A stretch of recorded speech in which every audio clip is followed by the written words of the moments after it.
A gente vai falar um pouquinho sobre a importância da manipulação tecidual em alvéolos imediatos anteriores, né? Os casos são feitos aqui no nosso consultório, aqui em Vila Velha do Espírito Santo, por mim e pela minha mãe, minha parceira. E meu currículo, o Thiago já fez a introdução, vamos pular essa parte, vamos ao que interessa. Vamos lá. Em 81, quando os artigos foram publicados sobre implantodontia pelo Albrechtson, pelo Bremark, toda a equipe, eles preconizavam esperar a cicatrização óssea, depois instalar os implantes, aguardando de 3 a 4 meses, depois fazer uma cirurgia de reabertura, para aí sim iniciar o processo de reabilitação, né? Tudo bem, estávamos habituados a trabalhar com arcos múltiplos nessa época, né? Depois fomos buscando abordagens um pouco mais arrojadas, né? E até chegar na parte de implantes imediatos de alvéolos frescos. Só que nem tudo é tão novidade assim nessa área, porque em 76, Schultheim já faziam implantes imediatos em alvéolos e eles usavam implantes que eles não eram rosqueados, eles eram batidos nos alvéolos, né? Eram implantes extremamente robustos, objetivando ocupar a totalidade do alvéolo. Só que isso trouxe algumas sequelas, né? Isso trouxe alguns problemas ao longo dos anos, que acabou até mesmo contraindicando por algumas pessoas, alguns formadores de opinião, alguns pesquisadores, a colocação de implante de forma imediata. E atualmente, com a mudança de alguns protocolos e tudo mais, a gente ainda lida com alguns problemas. São os principais que a gente consegue observar hoje, as deiscências de tecido mole nas áreas perimplantares na região anterior, né? Então, hoje a gente lida muito aqui no consultório com as sequelas teciduais perimplantares. E a gente vai falar hoje, explicar formas, uma metodologia bem direta, bem simples, para evitar esses problemas e dar previsibilidade ao nosso tratamento. Mas antes de mais nada, a gente precisa seguir uma árvore de decisões para dizer, para indicar, para saber tratar o paciente em relação à implantação imediata. O primeiro ponto que a gente tem que observar é a parte das limitações anatômicas que esse paciente vem a ter. Para isso, a gente precisa fazer um diagnóstico inicial com tomografias, a gente poder fazer uma avaliação dessa anatomia desse alvéolo e aonde que a gente vai ancorar o nosso implante, né? Isso é tudo conduzido pelo professor Joseph Kahn e seus colaboradores em 2011. Ele mostra para a gente as classificações das bases ósseas que nos indicam uma previsibilidade elevada da implantação imediata, como na classe 1, onde eu tenho uma raiz posicionada na região vestibular do rebordo ósseo e tenho osso na porção palatina e apical a esta raiz. E até mesmo situações onde a gente vai ter uma contraindicação, como na classe 4, porque a raiz está ocupando a totalidade do rebordo ósseo, não tem o osso palatino nem apical para instalar esse implante, né? Então, esse diagnóstico ele tem que ser iniciado por essa análise. Outro ponto também é a questão da lesão periapical. Na nossa rotina, pelos estudos que a gente acompanha há alguns anos, né, como esse do professor Arthur Belém Novaes, de 98, por exemplo, ele já analisava lesões periapicais em animais, né, em cães. O que a gente tem que entender é que a gente não vai ter a inviabilização do procedimento por conta da lesão periapical. desde que a gente faça antibiótico terapia pré e pós-operatória e a gente correte esse alvéolo removendo a lesão pré-apical, removendo todo aquele tecido mole que vai estar no periápice. E esse protocolo funciona por quê? Porque a gente remove o fator causal da lesão pré-apical, que é a raiz que está com alguma trinca, que está com alguma reabsorção, que está com algum problema, e porque a gente sustenta a antibiótico terapia, né, pré-operatória para cronificar a lesão, e sustenta a antibiótico terapia para poder dizimar aquelas bactérias que estejam no trabeculado ósseo do paciente.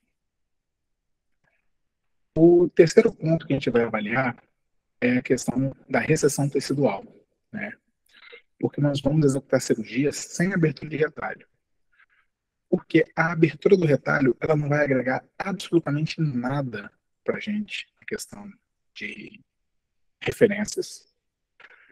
Ela vai trazer problemas para a gente, por conta da possibilidade de você ter encurtamento de papilas, da formação de cicatrizes, da recessão tecidual que pode acontecer, simplesmente por você abrir o retalho. Então, nós não vamos abrir retalhos, nós vamos utilizar a margem gengival vestibular como nossa referência cervicoapical no posicionamento do implante, né? Caso tenha algum defeito pequeno, dependendo desse defeito da nossa curva de aprendizado, nós conseguimos corrigir uma recessão pequena durante a cirurgia. Portanto, defeitos maiores, 4, 5 milímetros de recessões, talvez nós devemos mudar a estratégia e não fazer a implantação imediata, com risco da gente ter um problema pós-operatório, né? O quarto ponto que a gente vai avaliar é o defeito vestibular, né? Alguns estudos indicam que você só deveria fazer um implante imediato nessa região se você tivesse a integridade do tábua vestibular. Só que a gente entende da seguinte forma: a tábua vestibular, ela é quem vai pagar a conta no caso de um problema nessa região, porque ela é muito frágil, né? E normalmente ela vai ter uma espessura menor do que 1 milímetro, né? Então, a gente entende que a gente entende que a tábua vestibular, ela é desprezível nesse momento, porque ela sofre com uma trinca radicular, ela sofre com a extração dentária, mesmo sem abertura de retalho, porque ela sofre, caso você abra o retalho com abertura de retalho, ela sofre todos os aspectos, né? E o último ponto, que eu acho que esse já está extremamente sacramentado na literatura, é entender que o implante ele não preserva a arquitetura alveolar, né? Então, nós devemos preencher o gap, preencher os espaços deixados entre o implante e as paredes do alvéolo com biomaterial. A nossa escolha é um xenoenxerto, né, de lenta reabsorção, um biomaterial de origem xenógena que sustente o processo cicatricial enquanto o organismo consegue ir formando o osso entre as partículas desse material. E aí a gente tem que entender que todas as alterações que ocorrem no alvéolo nessas situações, pós-exodontia, elas vão ocorrer majoritariamente na região cervical vestibular do nosso alvéolo, onde eu vou ter uma perda no sentido horizontal, caso eu extraia o dente e não preencha esse alvéolo, eu vou ter uma perda entre 29% a 63% no sentido horizontal e uma perda de 11% a 22% no sentido vertical. Então, são perdas extremamente consideráveis, principalmente porque eu estou lidando com a estética do paciente. E nosso público é extremamente exigente com a parte estética. E eu digo isso independente da classe social desse paciente. Tá? O brasileiro ele tem um apelo estético maior ele tem uma demanda estética mais apurada, independente da classe social a qual ele pertence.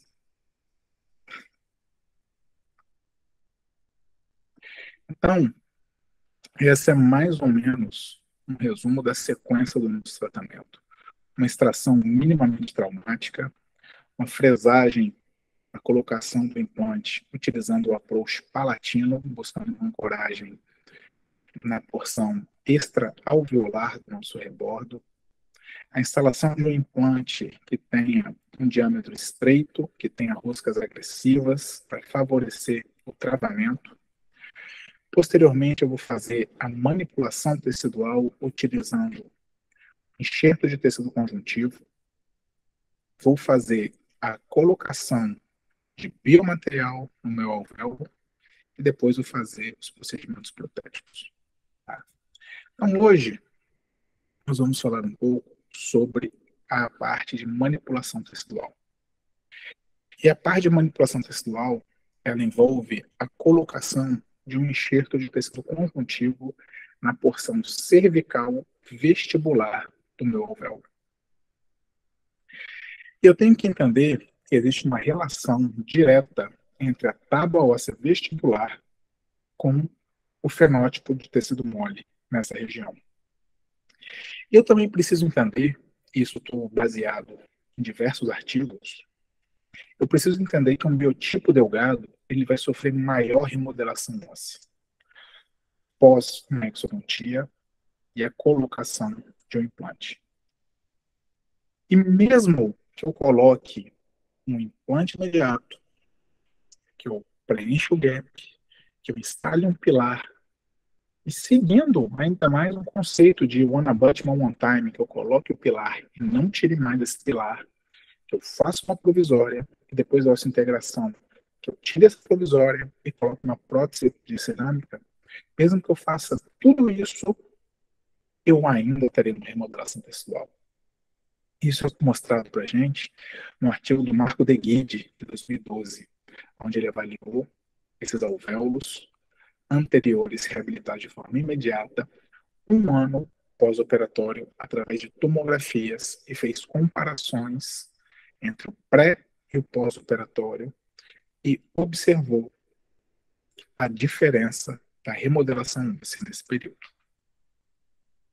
E aí, eu também tenho que observar que 87%, em média, né, dependendo da sua base de estudo, mas a gente chega nesse número, que 87% dos alvéolos na região anterior, eles têm 1 milímetro ou menos de espessura de tábua vestibular. Consequentemente, eu tenho fenótipos teciduais delgados na região anterior, visto que o tecido mole acompanha a minha tábua óssea. Então, é uma ilusão nossa achar que boa parte dos fenótipos anteriores são espessos. É uma ilusão nossa achar que boa parte desses alvéolos não precisam de manipulação tecidual. Quando, na verdade, a grande maioria desses alvéolos, né, para não dizer a totalidade desses alvéolos, precisam de manipulação tecidual. Né? Precisam que a gente coloque um enxerto de tecido conjuntivo para fazer uma compensação dessas remodelações teciduais. Então, essa remodelação tecidual, ela é inevitável e ela será compensada através da instalação do enxerto de tecido conjuntivo. Tá? E esse tecido conjuntivo, ele vai ser colocado justamente na região cervical vestibular desses alvéolos, que é chamada pela gente de zona de transição, que são justamente aqueles milímetros críticos, os quais o paciente mostra quando ele sorri, né? A parte que incomoda o paciente, a parte que, depois que o paciente passa pela cirurgia, ele passa a notar. Antes ele nem ligava tanto. Mas se você deixar um dente, fizer uma reabilitação, que o dente fique maior, que o dente fique, digamos, estufado, que o dente fique acinzentado, ou que a gengiva fique acinzentada ou arroxeada, ou que expõe alguma coisa de metal, o paciente ele começa a te alugar, ele começa a reclamar, ele começa a te questionar. E aí a gente tem que lidar com sequelas. E é isso que a gente está evitando, né, ao realizar a manipulação tecidual.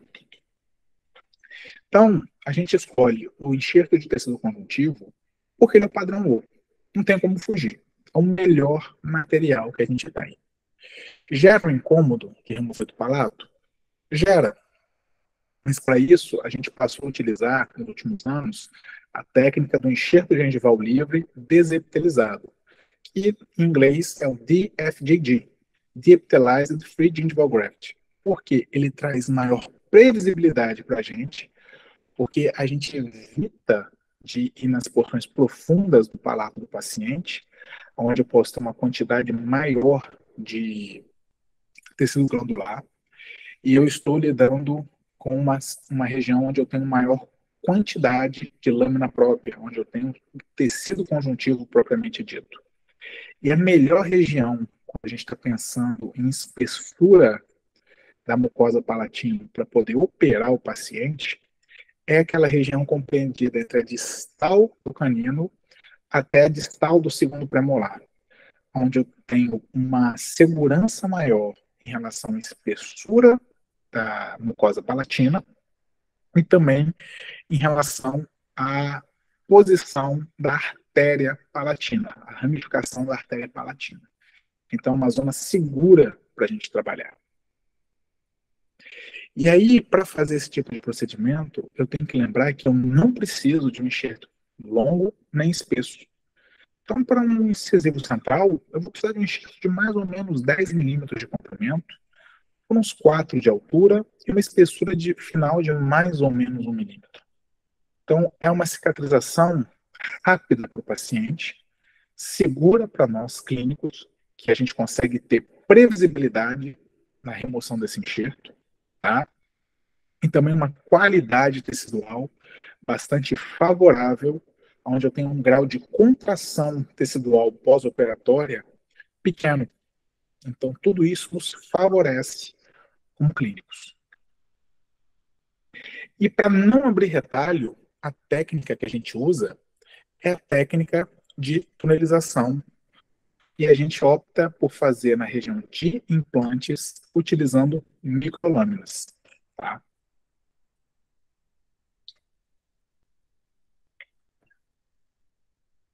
A técnica de tunelização, ela está indicada porque eu não vou realizar a incisão na porção vestibular, consequentemente, eu preservo a estética do paciente, né?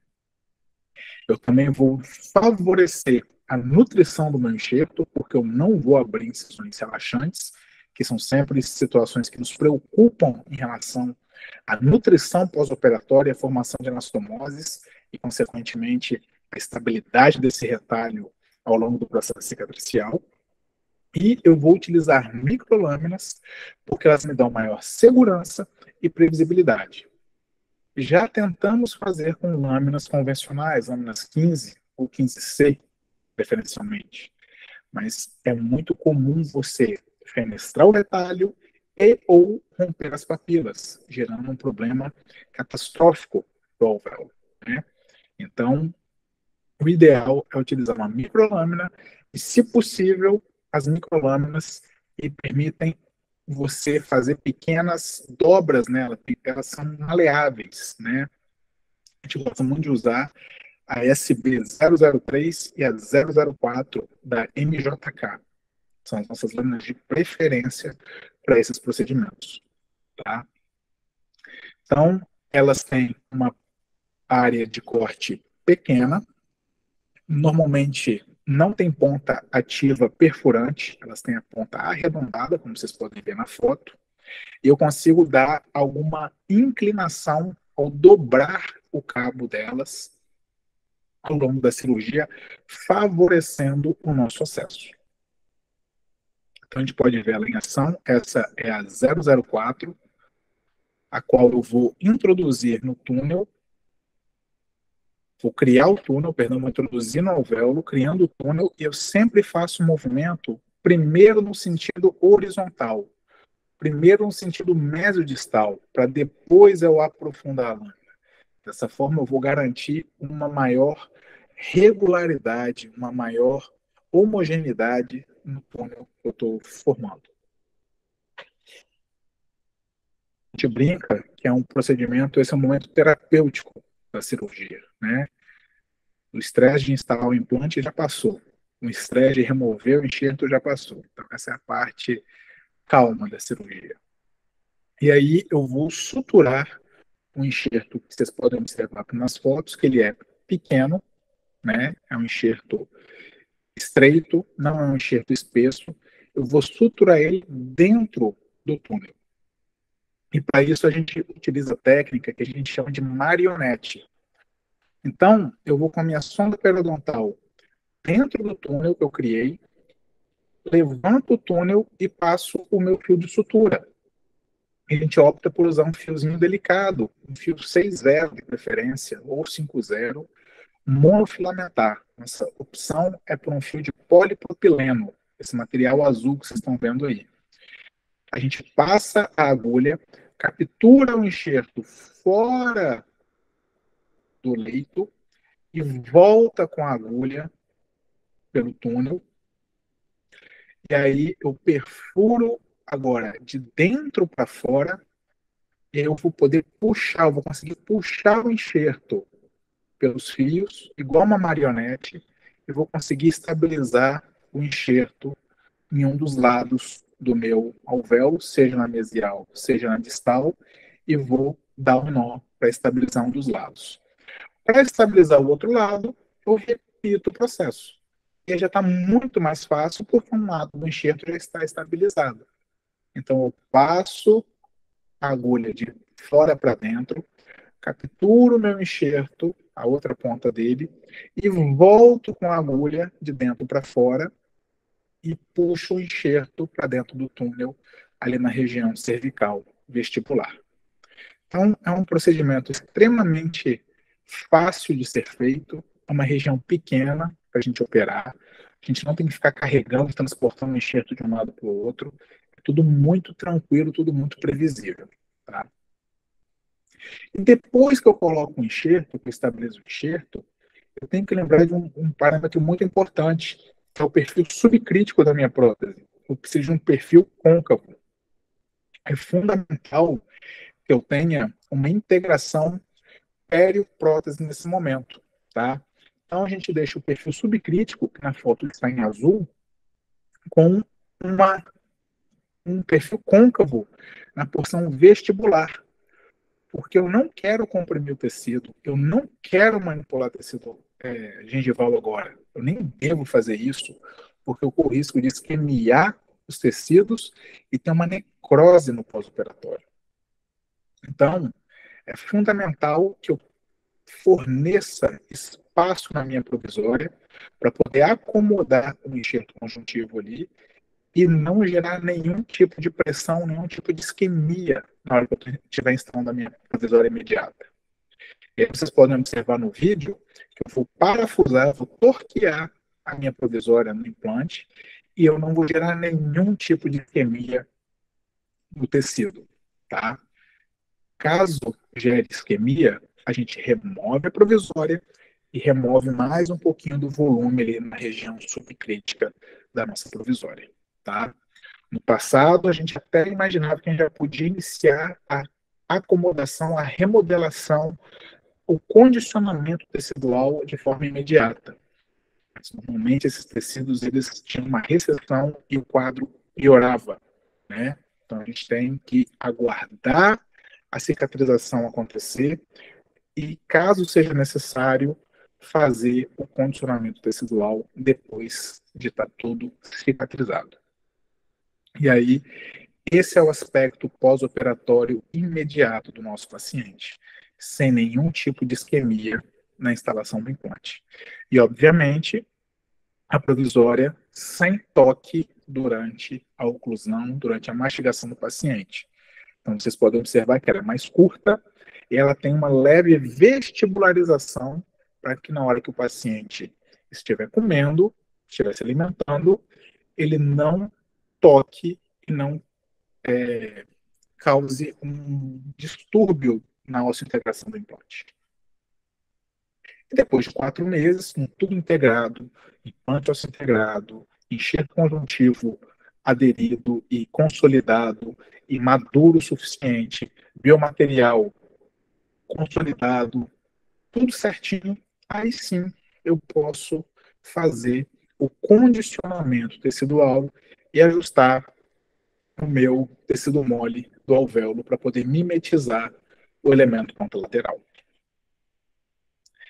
E outro ponto muito importante também, que está diretamente ligado à parte tecidual, é a escolha dos materiais, né? Então, nos últimos anos, nós temos optado por trabalhar com intermediários de titânio e peças de zircônia. Por quê? O titânio e a zircônia são materiais biocompatíveis.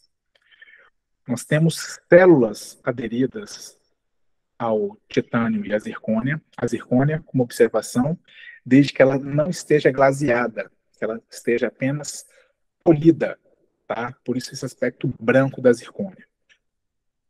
Porque os tecidos vão grudar aí ao redor desses materiais e a gente vai ter uma formação de uma ligação tecidual com o nosso material restaurador, gerando maior segurança no aspecto de não ter a entrada de biofilme bacteriano no suco para implantar e gerando maior estabilidade biológica, gerando maior estabilidade tecidual, reduzindo também a remodelação óssea longitudinal. Tá? Então, nós optamos por utilizar os conceitos que Gomes Meda e Marcos Batz e o Esquivel descreveram nesse artigo do contorno biológico estético em 2021, aonde a zona C, que é a porção que está em verde, ela é parte de titânio e ela é estreita. A zona B é de zircônia polida, que vai estar em contato com o epitélio juncional, para ele poder grudar nessa zircônia. E a zona E, que vai dar o formato do perfil de emergência, é feita também pelo pilar de zircônia, e ela vai estar em contato com o epitélio sulcular.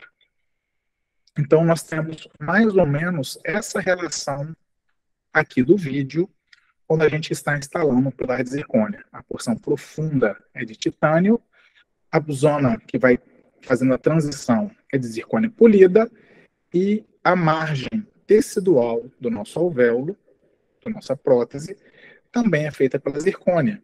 E aí, sobre ela, como nesse caso, nós podemos cimentar uma coroa de porcelana, ou caso fosse uma coroa parafusada, todo o conjunto, a parte exposta, seria da porção glaseada da cerâmica. Então, a gente vai mostrar 2 casos clínicos para vocês, depois a gente conversa um pouquinho e tira as dúvidas da turma. Esse caso, o paciente sofreu um acidente e acabou tendo uma fratura na porção subgengival do elemento 11. E aí nós pedimos tomografia, avaliamos o alvéolo, era um alvéolo favorável para fazer a instalação do implante imediato. Nós fizemos a extração minimamente traumática, perdão. Nós fizemos a extração minimamente traumática utilizando um extrator radicular. Então, dessa forma, a gente faz a extração rompendo as fibras do ligamento periodontal, gerando um mínimo de alteração e trauma nesse alvéolo, né? É um procedimento que não demora muito, é extremamente delicado para a gente poder fazer a extração.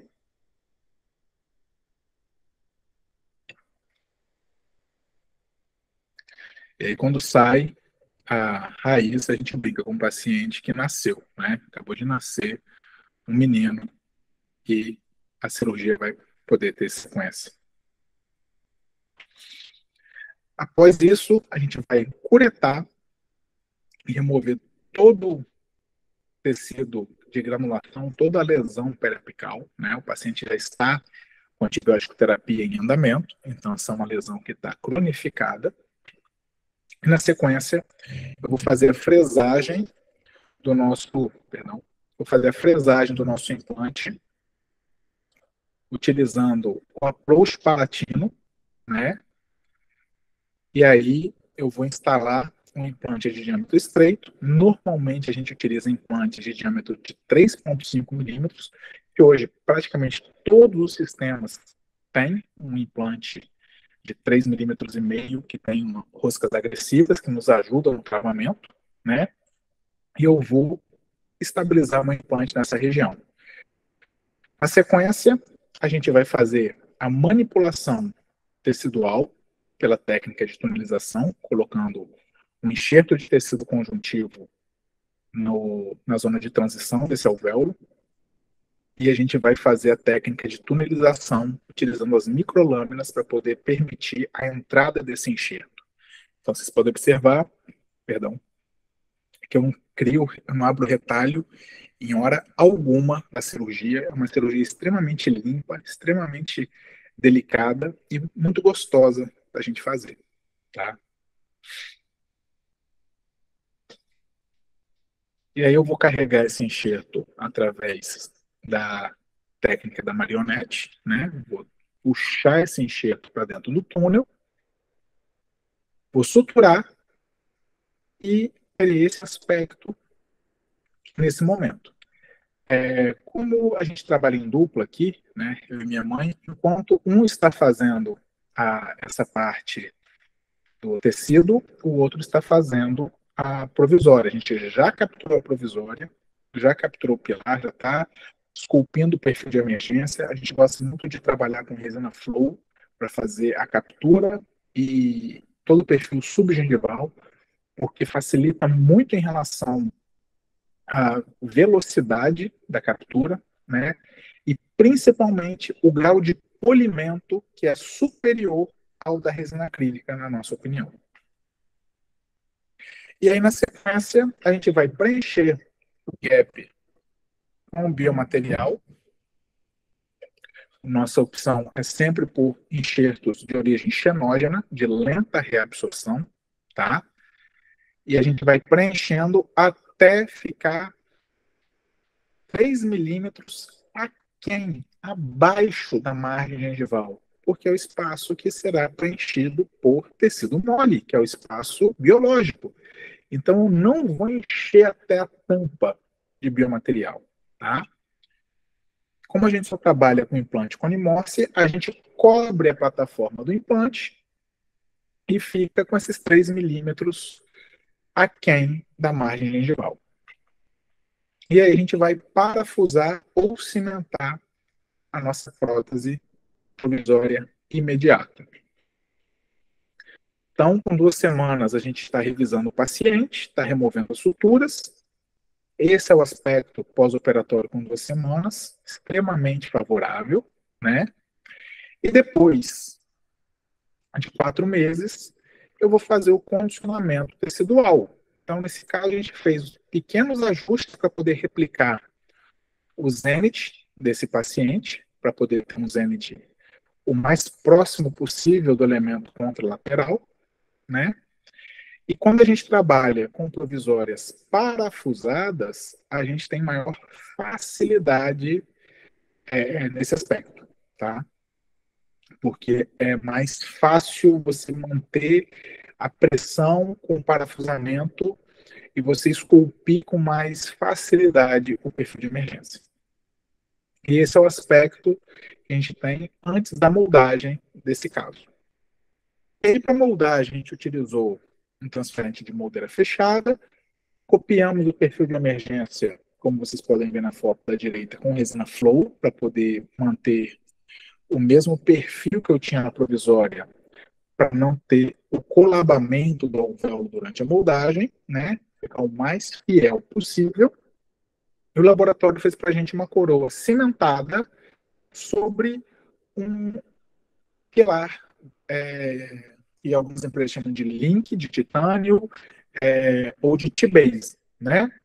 Então, a gente instala o T-Base na boca do paciente, torqueia ele, e sobre ele a gente vai cimentar a coroa no implante, muito parecido com a coroa sobre um dente, né? Ele está mimetizando um preparo protético.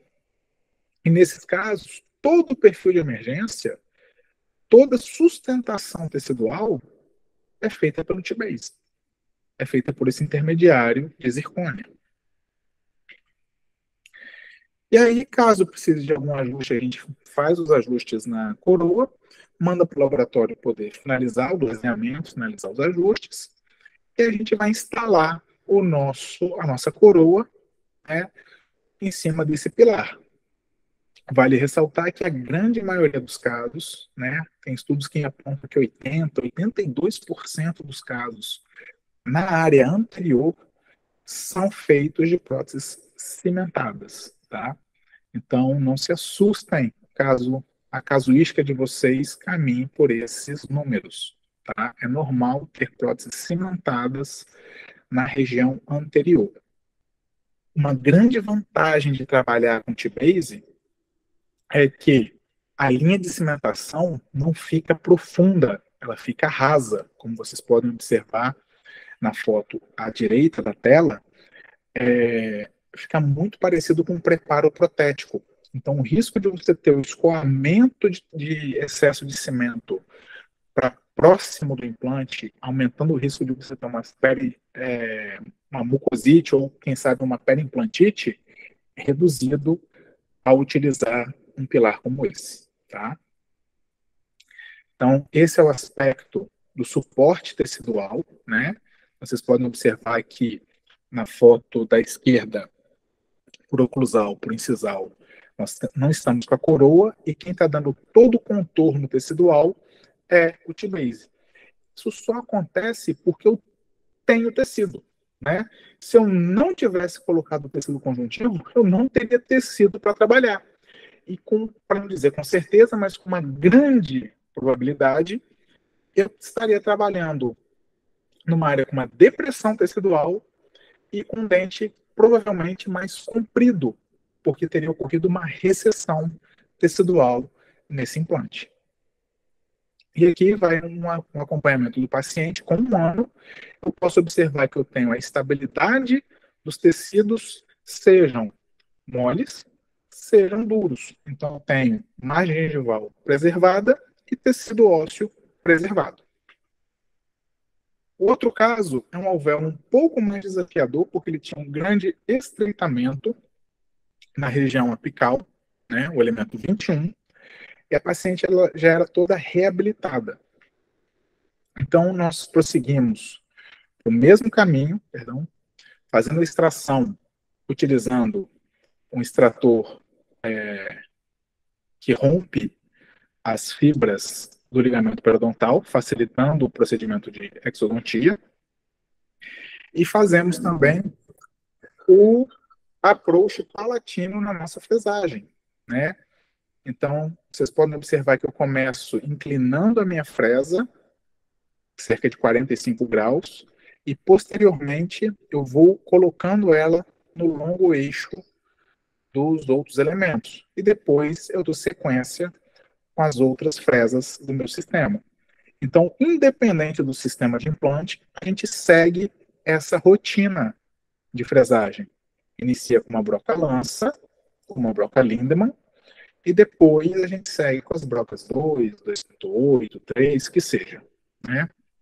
E a instalação do implante acontece da mesma forma, onde eu instalo esse implante mantendo ele com apoio palatino. Então a instalação é feita com um contra-ângulo.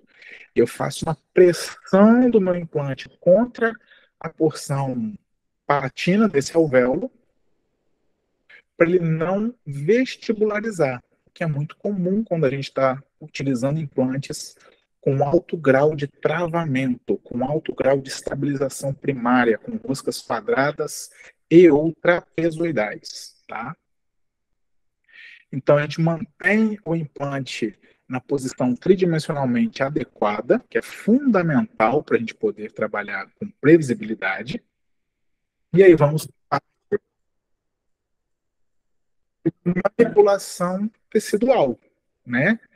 Onde eu vou fazer a minha técnica de tunelização, onde eu vou gerar o túnel na porção vestibular desse alvéolo.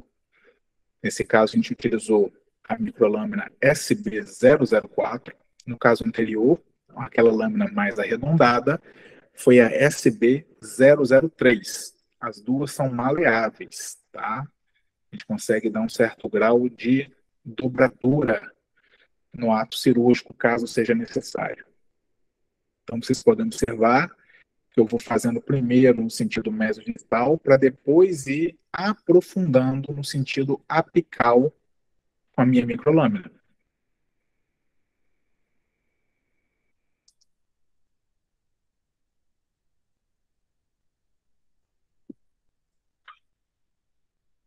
Túnel criado, eu vou partir para a instalação do meu enxerto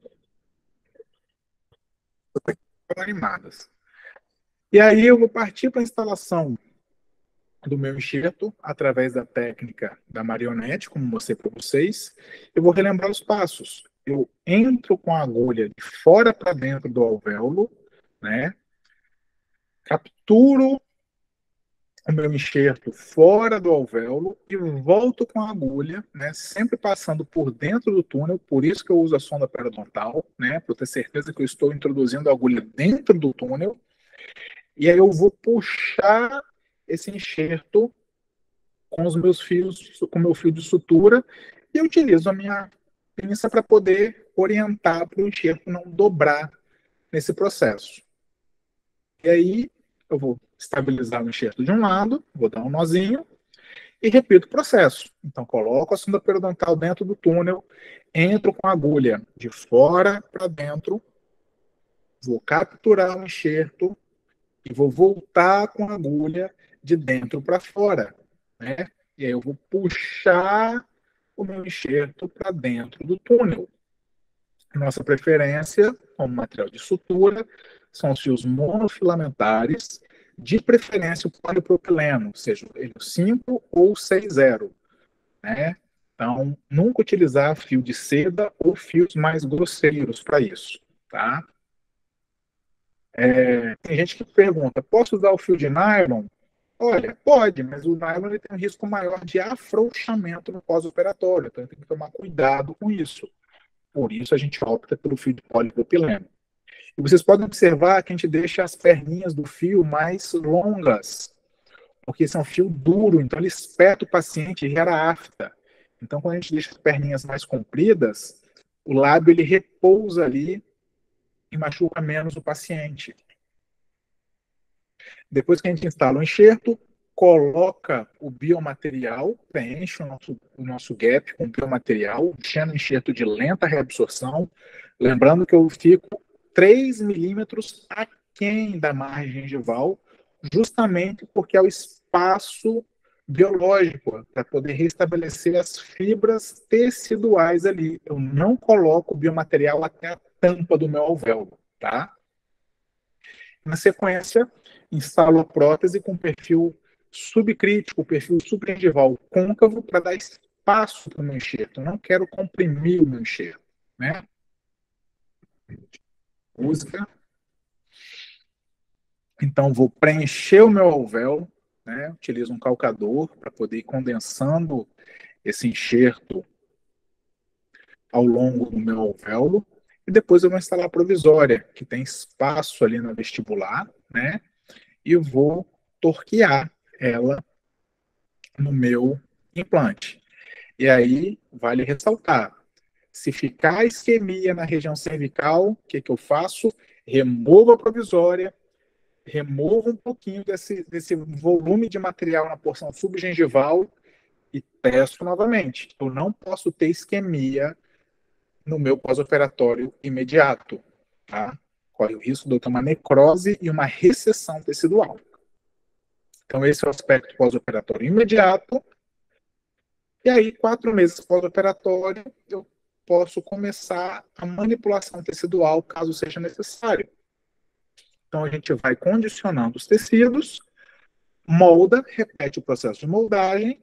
Nesse caso, a gente também fez uma prótese cimentada sobre o T-Base. A gente instala o T-Base, que é um perfil profundo em titânio, e a zona de transição feita em zircônia polida, e sobre ele eu vou cimentar uma prótese, vou cimentar uma coroa. Então, vocês podem ver que, independente do sistema de implante utilizado, hoje, talvez todos, mas quando é todos, a grande, a enorme maioria dos sistemas tem essa solução, né? E vocês podem observar que eu não usei nada de fluxo digital nesses casos. Eu não preciso do fluxo digital. O meu laboratório precisa, mas eu não preciso, né? E aí, como eu tenho o tecido ali, eu tenho uma estabilidade ao longo do tempo. Então, como eu coloquei gengiva, eu tenho tecido para manipular e eu tenho tecido que vai garantir estabilidade para mim, né? Então, esse é o aspecto pré-cimentação. Vou cimentar a coroa e vou finalizar o caso, né? Esse é um caso que a paciente acabou não voltando para acompanhamento e a gente conseguiu entregar nesse aspecto para a paciente. Então, nesse vídeo, vocês podem observar que a coroa é muito parecida com uma coroa de preparo sobre dente, né? E que a linha de cimentação não fica profunda.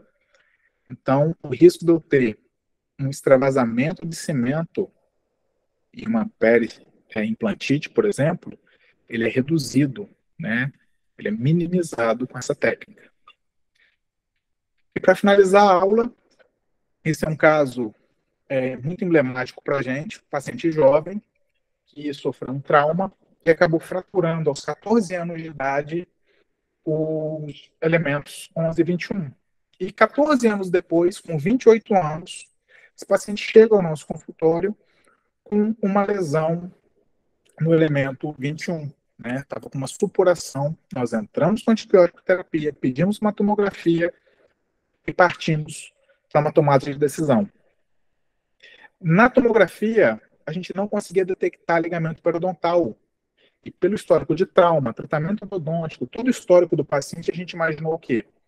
Esse elemento vai estar entrosado. O paciente tem linha de sorriso alta. A gente não vai conseguir colocar implante. Desculpa a palavra, vai arrombar esse alvéolo, né? Então, o que a gente fez? Instalamos brackets no paciente para poder prender uma prótese provisória no bracket, e o procedimento que a gente ia fazer era a preservação alveolar. Só que, para nossa surpresa, a gente conseguiu extrair o dente. E sem muita dificuldade, contrariando nossa expectativa. E aí a gente tinha na gaveta um implante de 3,5 por 11, era o único que a gente tinha, e a gente instalou esse implante, tivemos 45 newtons de torque de estabilidade primária, e fizemos a instalação do implante, colocação de um pilar de forma definitiva, o preenchimento do gap com biomaterial e a colocação de uma coroa provisória. Tudo de forma imediata. E esse foi o aspecto pós-operatório imediato que a gente teve. Passou-se 4 meses, iniciamos o trabalho para organizar o perfil de emergência, para verificar a integração desse implante, e o paciente optou por esperar. Então, quando a gente teve 8 meses pós-operatório, o paciente sugeriu que a gente fizesse uma tomografia, porque ele estava com medo de ter alguma lesão ainda nessa região. Nós fizemos a tomografia e observamos a formação de uma bela tábua óssea na porção vestibular desse implante. E aí, quando a gente foi seguindo os procedimentos de prótese, onde iríamos fazer uma coroa no implante e uma faceta no elemento contralateral, no elemento 11, nós nos deparamos com uma depressão na porção cervical vestibular do elemento. E aí abortamos a moldagem, né? Vocês podem observar que a gente já estava preparando os elementos, nós abortamos a moldagem e fizemos uma colocação de enxerto, a colocação do enxerto de tecido conjuntivo. Também fazendo a técnica de tunelização, é um caso mais antigo, nós não tínhamos acesso às microlâminas mais delicadas, muito menos as maleáveis, né? Então, nós fizemos a colocação de um enxerto ali na região para poder compensar essa perda, né, de volume. Eu vou avançar um pouquinho aqui o vídeo por conta do horário. A gente utilizou a lâmina e o tunelizador, estabilizamos o enxerto na porção vestibular e colocamos o enxerto na vestibular desse implante e aguardamos a cicatrização. Pós-operatório imediato, a gente já vê a recuperação do volume. Aguardamos 4 meses e aí nós tínhamos um perfil de emergência adequado. Fizemos o processo de moldagem, elemento 11 para uma faceta, elemento 21 para uma coroa sobre implante. E um diferencial desse caso é que nós fizemos a técnica de dupla cimentação ou dupla injeção, onde nós mimetizamos o preparo de um elemento, do elemento 11, nós mimetizamos no elemento 21. Então, a gente cimentou um intermediário de porcelana no nosso munhão. Na boca do paciente ficou algo muito parecido.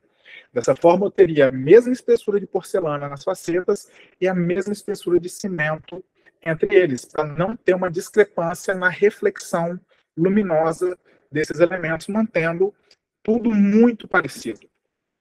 Então, a gente tinha 2 preparos com cores similares e o laboratório fez as 2 facetas para a gente cimentar. Então, nós cimentamos esse intermediário no implante e, posteriormente, nós cimentamos as facetas, uma sobre o dente, a outra sobre o implante. E a gente podia observar o volume mantido nessa região. E nós acompanhamos o caso, né, o imediato, e a linha do sorriso do paciente alta. Né, o paciente foi extremamente satisfeito com o tratamento. E nós fomos acompanhando esse paciente. E com 3 meses de cimentação, nós tínhamos uma estabilidade bem legal já dos tecidos. Esse é um caso muito emblemático, porque nós tivemos uma estabilidade bacana, né, seja de tecido mole, seja de tecido ósseo, e nós submetemos esse caso também a julgamento, né? Então, é muito legal ver com 3 anos, e agora, esse ano, esse paciente voltou, e nós temos esse acompanhamento com 8 anos pós-cimentação. Então, a gente tem manutenção do volume, manutenção dos níveis ósseos. Em 2018, a gente submeteu esse caso ao concurso da Dentsply, que é um implante que era da marca Dentsply, aqui no Brasil. Ganhamos o concurso e submetemos também ao congresso da Ankylos em Berlim, na Alemanha, e ganhamos, né? E a doutora Graça, famosa minha mãe, teve que apresentar o caso lá na cerimônia de premiação, né? Então foi muito legal, foi muito emblemático para a gente. E nós estamos também na revista Dentsply Cirona, que foi lançada em 2018 no Abros. Então, para finalizar, né, lembrar que os alvéolos anteriores estão relacionados com fenótipos delgados. O posicionamento do implante é fundamental para que tudo ocorra bem.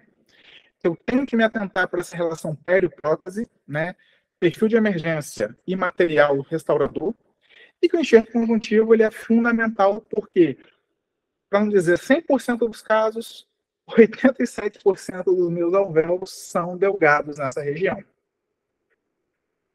Meu contato, consultório, está tudo aí para vocês. Siga a gente nas redes sociais. Muito obrigado pela atenção. Uma boa noite. Valeu.